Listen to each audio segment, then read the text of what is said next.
સિંધુ જળ સંધિ અંગે દિલ્હીમાં આજે મહત્વની બેઠક મળશે, જેમાં ગૃહમંત્રી અમિત શાહ, કેન્દ્રીય મંત્રી સી.આર. પાટીલ સહિત ઉચ્ચ અધિકારીઓ ઉપસ્થિત રહેશે. પાણી રોક્યા બાદ પાકિસ્તાન સામે આગામી કાર્યવાહી કરવા પણ ચર્ચા કરાશે. તો આ તરફ પાકિસ્તાનને તરસ્યું રાખવા ભારતનો તખ્તો તૈયાર છે. સિંધુ જળ સમજૂતીને લઈ ભારતે પાકિસ્તાનને ચિઠ્ઠી લખી છે. જળશક્તિ મંત્રાલયના સચિવે પાકિસ્તાનને લખેલી ચિઠ્ઠીમાં સિંધુ જળ સંધિ સ્થગિત અંગે પાકિસ્તાનને જાણકારી આપવામાં આવી.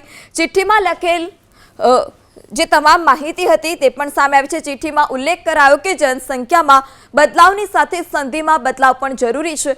કોઈપણ સંધિ માટે સારા સંબંધો જરૂરી છે. સુરક્ષા સંબંધી ખતરાને ધ્યાને રાખી અને બદલાવ થશે. પાકિસ્તાન સીમા પારથી આતંકવાદને પ્રોત્સાહન આપવામાં આવે છે.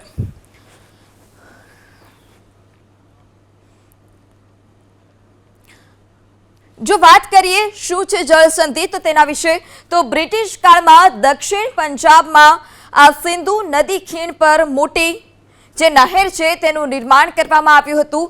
સિંધુ જળ સંધિ શું છે જો તેની વાત કરવામાં આવે તો વર્ષ 1947ના ભારત અને પાકિસ્તાનના વિભાજન સમયે પંજાબના ભાગલા પડ્યા હતા. અને આ જળ સંધિ વિશે જો માહિતી લેવામાં આવે તો પંજાબનો પૂર્વ ભાગ ભારત અને પશ્ચિમ ભાગ જે છે તે પાકિસ્તાન તરફ ગયો હતો. અને જળ સંધિની જે હતી તે જે તે સમયે શરૂઆત થઈ હતી, પરંતુ હવે હુમલા બાદ જળ સંધિ જે છે તે અટકાવવામાં આવી છે. ત્યારબાદ સિંધુ નદી ખીણ અને તેની વિશાળ નહેરોનું જે હતું તે વિભાજન પણ કરવામાં આવ્યું છે. પાકિસ્તાનને તરસ્યું રાખવા માટે તખ્તો રચાઈ ચૂક્યો છે.